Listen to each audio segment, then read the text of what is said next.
kedatangan tamu yang cukup terkenal lah ya di kalangan siswa-siswi Satu Bandung. Kira-kira ada yang tahu nggak ya siapa orangnya? Langsung aja kita sambut. Assalamualaikum Akang. Waalaikumsalam warahmatullahi wabarakatuh. Gimana nih Kang kabarnya? Tentunya harus terus baik. Nah, gimana nih Kang puasanya? Puasa aman, lancar. Aman. Gak batal-batal? Enggak. Sebelum kita lanjut, alangkah baiknya kita perkenalan dulu nih Kak. Mungkin banyak yang belum tahu siapa sih Akang ini sebenarnya.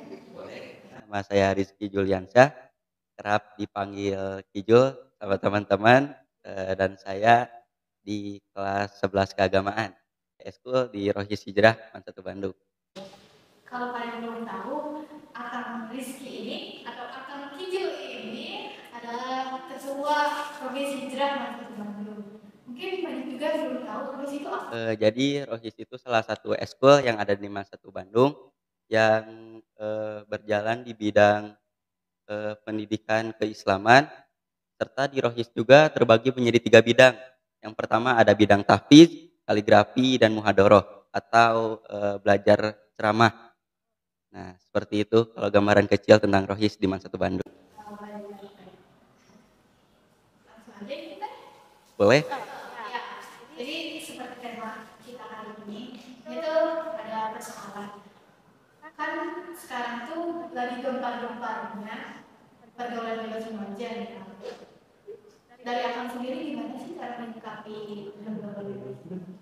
Jadi menurut perspektif saya sendiri tentang pergaulan bebas atau kenakalan remaja, bisa saya katakan sangat miris atau bisa dikatakan sangatlah disayangkan. Mengapa saya bisa mengatakan hal tersebut? Karena seharusnya di masa remaja ini kita adalah masa keemasan yang seharusnya kita isi dengan kegiatan yang bermanfaat yang bisa membangun kita terhadap masa depan kita nantinya. Nah, malah di kalangan remaja sekarang banyak sekali yang melanggar norma-norma sosial serta melanggar syariat-syariat ajaran kita, yaitu syariat ajaran Islam tentunya. Terus yang saya akan bahas tentang kenakalan remaja, saya akan membahas 3 contoh tentang kenakalan remaja yang mungkin sekarang sedang booming. Yang pertama ada penyalahgunaan narkoba serta mengkonsumsi minuman keras, miras. Terus yang keduanya ada maraknya tawuran, dan yang ketiga free sex. Menurut Teteh mau membahas yang mana dulu nih? Berurutan aja deh Kak. Oh, berurutan Biar aja nggak boleh. pusing, ya. Jadi yang pertama adalah penyalahgunaan narkoba. Faktor penyalahgunaan narkoba serta mengkonsumsi minuman keras dibagi menjadi 2 faktor. Yang pertama faktor lingkungan dan yang kedua faktor yang pertama ada faktor lingkungan, dan faktor lingkungan itu sendiri dibagi menjadi 2 lagi. Tentang faktor lingkungan di pertemanan biasanya terjadi karena ikut-ikutan teman biar diterima dalam circle pertemanan itu sendiri, dan yang kedua dari faktor lingkungan keluarga, biasanya kurang harmonisnya keluarga itu sendiri, tidak bisanya menghadapi toxic parents dan kurangnya perhatian orang tua. Terus itu baru tentang faktor lingkungan, penyalahgunaan narkoba serta minuman keras. Nah, yang faktor keduanya adalah faktor psikologis. Ketika remaja dilanda stres berat, dilanda masalah yang berat, berdampak stres, terus cemas, galau mungkin. Nah, biasanya mereka menjadikan narkotika sebagai bahan pelampiasan atau solusi untuk mengobati dari stres serta kecemasan dari mereka. Itu tentang faktor psikologis. Dan yang ketiganya faktor rasa ingin tahu yang tinggi atau penasaran. Melihat teman-teman yang sudah mencoba, rasanya ingin sekali ikutan untuk mencoba. Biasanya seperti itu tentang penyalahgunaan narkoba serta minuman keras. Nomor 2, maraknya tawuran.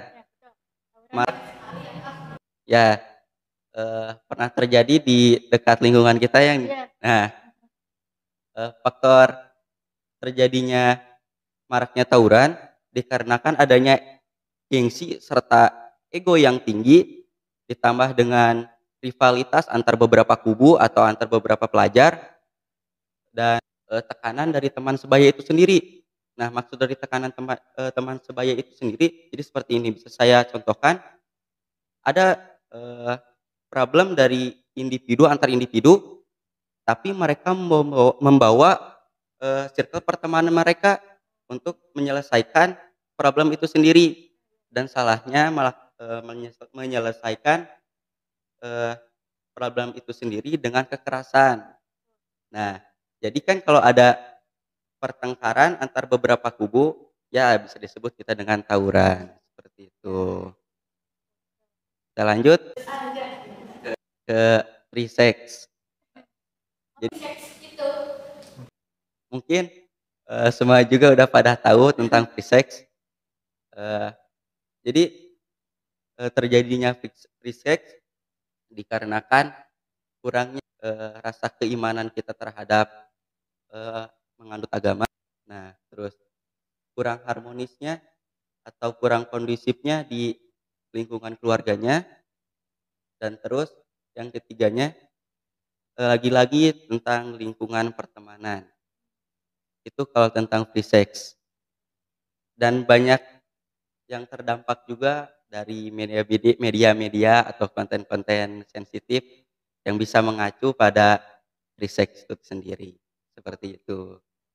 Nah, itu hanya gambaran kecil tentang kenakalan remaja yang sedang booming di zaman sekarang. Tentunya masih banyak lagi eee, kenakalan-kenakalan yang lainnya. Ini cuma membahas beberapa kecil. Dalam Quran surat Al-Furqan ayat 68,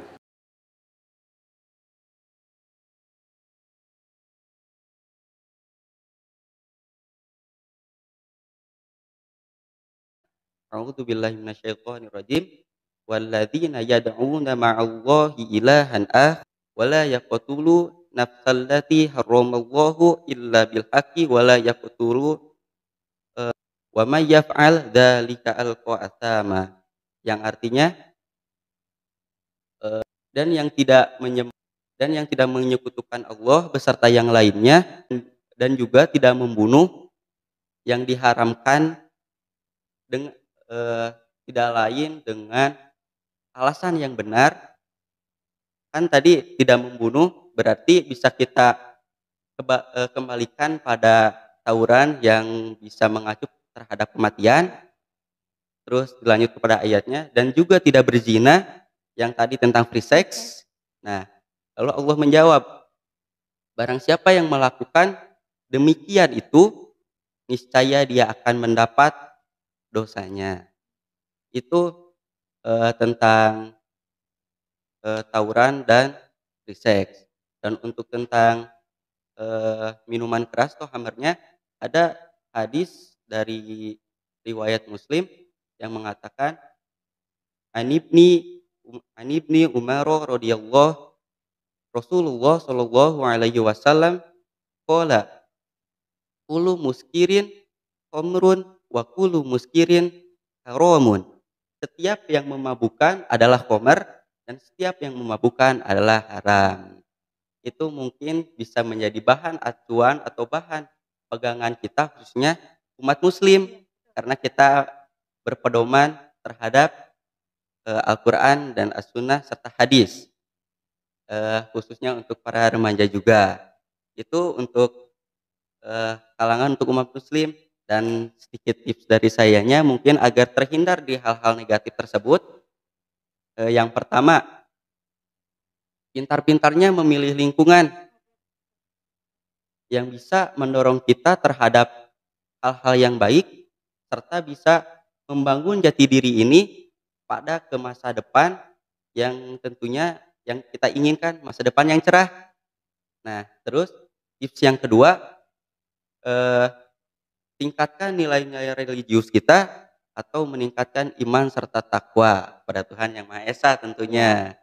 Nah, terus yang ketiga tips dari saya, untuk adik-adik yang mau masuk kelas yang mau masuk ke MAN 1 Bandung, saya sarankan masuk ke MAN 1 Bandung karena di sekolah ini tentunya berkarakter Islami Betul sekali ya. dan kalau sudah masuk ke MAN 1 Bandung jangan lupa join ekstrakurikuler Rohis Hijrah. Jangan lupa masuk ke geng Ijo Lumut, guys. Iya. Seperti itu. Oh, boleh. Kalian promosi lah ya. Ya, terima kasih. Jadi gini Kak, mohon maaf ya Kak sebelumnya. Remaja sekarang kan banyak sekali yang menyimpang, sikap-sikap yang menyimpang. Dari Akang sendiri, gimana sih tips atau motivasi meningkatkan karakter Islami di tengah remaja itu? Biar tidak tentunya yang tadi lagi-lagi saya katakan faktor lingkungan sangat mempengaruhi terhadap kepribadian kita. Nah, itu bisa jadi kunci utama dalam memilih lingkungan agar kepribadian kita nantinya baik ke masa depannya nanti seperti itu. Dan terus mungkin motivasinya untuk para remaja kita memang perlu memerlukan banyak hal untuk mencoba hal-hal baru, tapi dalam mencoba hal-hal baru tersebut harus kita kontrol agar hal-hal percobaan tersebut merujuk pada kebaikan, bukan malah pada keburukan. Seperti itu. Dari Rohi sendiri, apakah ada kegiatan khusus untuk mengisi bulan Ramadan kali ini? Tentunya ada dong. Boleh di-spill? Kita tentunya tidak ingin menyanyiakan bulan keberkahan ini ya pastinya.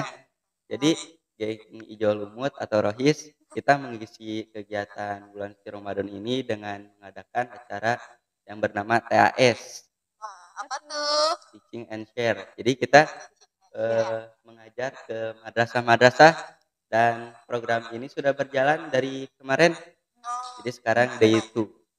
Seperti itu. Jadi jangan lupa ikuti keseruannya di medsosnya Rohis Hijrah.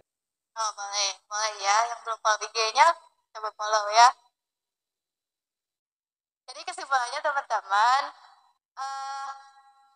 kita itu harus pandai-pandai mencari lingkungan yang sehat. Ya, tuh. Karena lingkungan sangat mempengaruhi sekali kan. Kalau kitanya nggak kuat untuk menerjang arus kan, kita bakal ke bawah arus. Ya, betul, pendidikan. Terutama pendidikan yang utama tuh dari orang tua ya. Tuh. Ya, mungkin gitu ya Kang kesimpulannya. Apa ada yang kurang dari saya? Mau ditambahkan? Saya, kalimat terakhir saya, mohon maaf bila tadi banyak salah dalam penyampaiannya, karena dalam tadi penyampaian itu hanya dari pengambilan dari pengalaman saya sendiri ya, dan kurangnya juga ilmu pengetahuan saya, jadi mohon dimaklumi gitu kalau banyak salah. Memaklumi kok Kang. Ya, terima kasih juga Akang karena telah menyempatkan waktu untuk datang pada podcast kali ini. Segitu aja ya guys podcast kali ini. Ikuti terus di podcast selanjutnya. Wassalamualaikum warahmatullahi wabarakatuh.